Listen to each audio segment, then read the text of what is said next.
Well, yesterday was International Women's Day, but there is a rift among the sisterhood. Some of the feminists marching in Melbourne's International Women's Day march were abused and heckled by trans activists and union members. They were told the street they were marching on was Trades Hall and they had to leave. Police, as you can see, were on hand to intervene.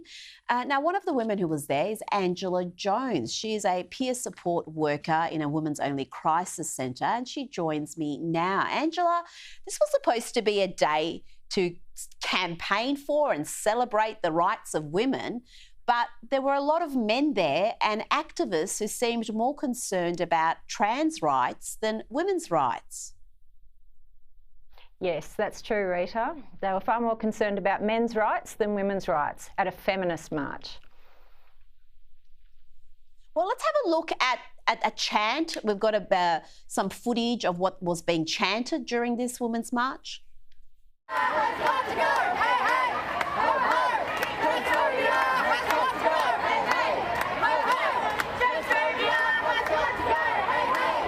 Ho, ho! So again, it seems to be more about trans rights than women's rights. How were you and other feminists who want to protect women's only spaces treated by some of those women and men? We were treated despicably. We are long-term feminists. We're women's rights activists. We're advocating for the rights of women, and we were treated like you know, white supremacists or Nazis by the left. It was despicable. We're leftist women. We're grassroots, you know, women's workers, like, you know, in domestic violence shelters, in, you know, recovery services, in places like that. And they treated us like dirt. Oh, it's interesting you mentioned domestic violence centres, shelters, because that's one of the areas that women like you and other feminists are concerned about, because they're women's only spaces that are really important. To have male bodies in those spaces would be uncomfortable for a lot of women there. So just tell me what the concerns you have are and what the rift is in the feminist movement between your side and those who are abusing you.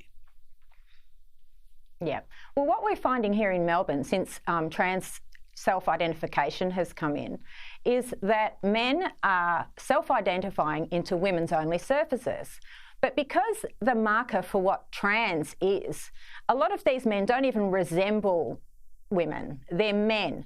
And they're going to, you know, domestic violence services. They're going to alcohol recovery units. They're going into homelessness shelters.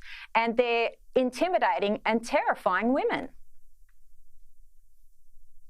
Well, that is a concern, and it's a story that does not get the coverage it deserves, because there's a lot of people in the media who are just uncomfortable with any notion of that happening. And I find it curious that we had so many saying so much about International Women's Day, but they can't say what a woman is. If you ask them to define what is a woman, a lot of them have issues giving you a clear answer.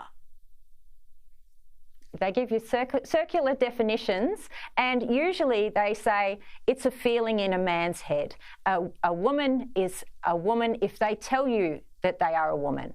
And of course, with such high rates of mental illness and, you know, self-identification making it so easy for men to identify into women-only spaces, those laws are being abused and men are invading our services.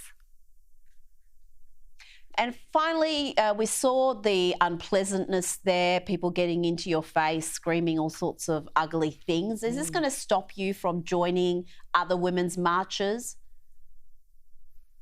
Well, even though I'm here on Sky, you know, I'm a traditional leftist, I'm a grassroots activist, and, you know, the left has changed, I haven't. I am going to continue to advocate for women's rights, and so are many other women. And we are not afraid of being cancelled. We're not afraid of what they're going to call us, because we're women who prioritise women, and we want every woman and girl and child to be safe.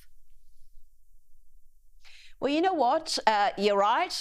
You and I probably don't agree on a lot of things, but when it comes to this, I do admire the old school leftist feminists who've got this principled position and who want to protect women's shelters and protect women's sport. I think that's another area that, again, doesn't get the coverage it deserves, because if you've got a young daughter who plays sport, you want her to compete against other girls, not those who have an unfair advantage.